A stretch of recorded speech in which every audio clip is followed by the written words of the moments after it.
Sobra. And hindi ko pinapagaling dito lang all of you. Kaya love you all. Thank you po. Thank you, Ray. Ready? Ano po, super blessed po kami na madami po talaga na nakikinig po sa amin. Hindi po kami makapaniwala na people actually listen to our songs and appreciate our talent. Kasi there's so much more to do. Yes, we're very aware of that. And we're always here to really work hard and strive for excellence, not perfection.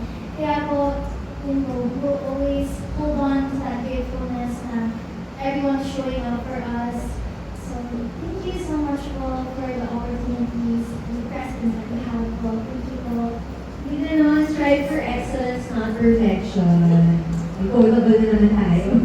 Okay, Tom. Thank you po from the bottom of our hearts for being here today. Kasi nga po bumabagyo.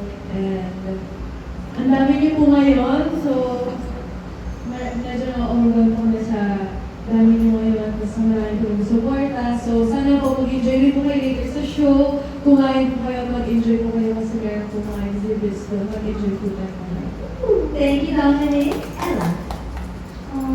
Please, thank you. I'm sure you love a lot of us, but it's such a blessing to be loved and to be able to love fans as well. To be able to be so taken care of by all the people around us, to be inspired and encouraged, not just as artists, but as people.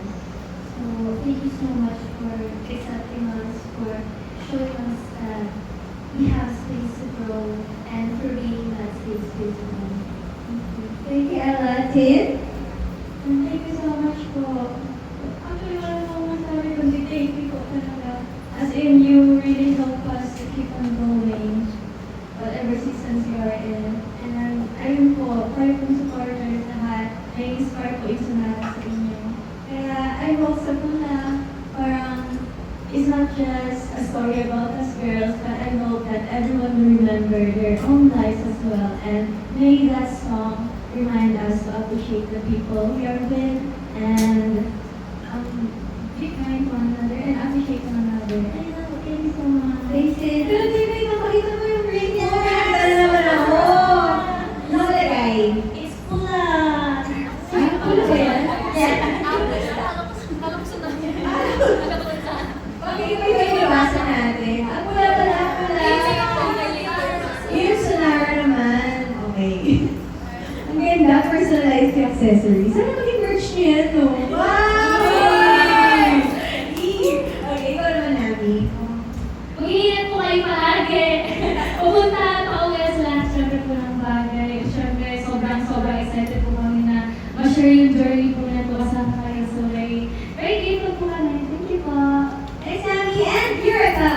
Ayun po, sa lahat po ng dito and kasama ng video, sa mga nanonood din po siya.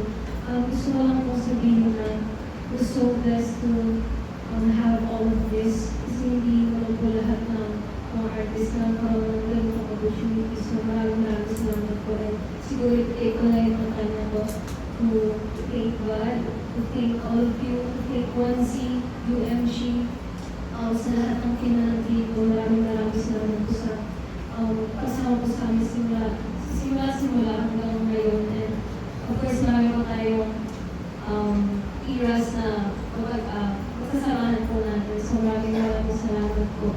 And siguro for this single po, siguro kaya ko nito nasabi na yung one word na na-describe mo pala for me is comfort.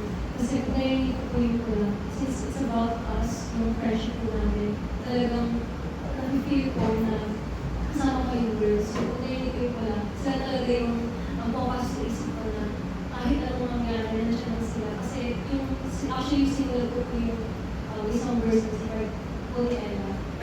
I don't have to worry about anything. I've got my rose on that library. So, yun po talaga, parang wala nang edit din. Kung lumabas talaga sa isip ko, yun lang din talaga yung nilagay ko. And nagustuhan naman nila, so yun din po yung nalagay. So sana, kapag narinig din ako yung tao yung pula, may isip silang someone na dun yun nila nakakaroon ng comfort. Kasi ako, sila yun.